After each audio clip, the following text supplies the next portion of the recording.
চুপ কর বোকা, সামনেই ঈদ, জামার চাইতে জুতার ভাব বেশি। চল তোর এমন জুতা কিনা দেই, হাইডা গেলে প্যাচ প্যাচ আওয়াজ হইব, বাচ্চারা এমনি জ্বলবো। আল্লাহু আকবার। রমজানের শেষের দিনগুলো। গ্রামের বাজারে তখন ঈদের কেনাকাটার ভীষণ ভিড়। ছোট ছোট বাচ্চারা তাদের বাবা মায়ের হাত ধরে বাজারে যাচ্ছে।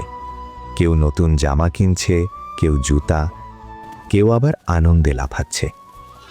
সেই গ্রামের এক কোণে থাকত এক এতিম বানর।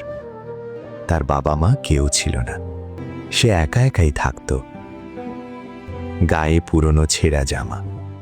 একদিন বানর চুপচাপ বসেছিল গ্রামের পথের ধারে।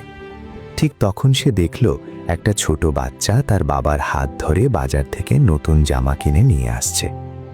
বাচ্চাটা আনন্দে বলছিল, বাবা, আমার ঈদের জামাটা কত সুন্দর।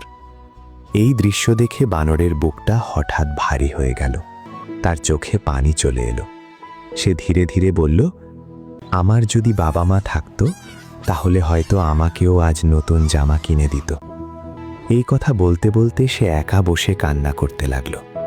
ঠিক তখনই পাশ দিয়ে যাচ্ছিল গ্রামের এক দয়ালু শিয়াল। সে বানরকে কাঁদতে দেখে কাছে এসে বলল, এই ছোট্ট বন্ধু, তুমি কাঁদছো কেন? বানর চোখ মুছতে মুছতে বলল, আমার বাবা মা কেউ নেই, আমি এতিম। সবাই ঈদের জন্য নতুন জামা কিনে নিয়ে যাচ্ছে, কিন্তু আমার কোনো নতুন জামা নেই।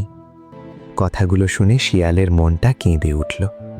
এরপর শিয়াল মৃদু হেসে বলল, চলো আজ তোমার জন্য ঈদের আনন্দ নিয়ে আসি। শিয়াল বানরকে নিয়ে বাজারে গেল। শিয়ালের সামর্থ্য অনুযায়ী বানরের জন্য সুন্দর একটা নতুন জামা, প্যান্ট আর জুতা কিনে দিল। নতুন জামা হাতে পেয়ে বানরের চোখে আবার পানি চলে এলো, কিন্তু এবার সেটা ছিল আনন্দের পানি।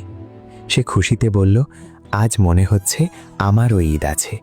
শিয়াল মৃদু হেসে বলল, ঈদের আনন্দ সবার জন্যই হওয়া উচিত।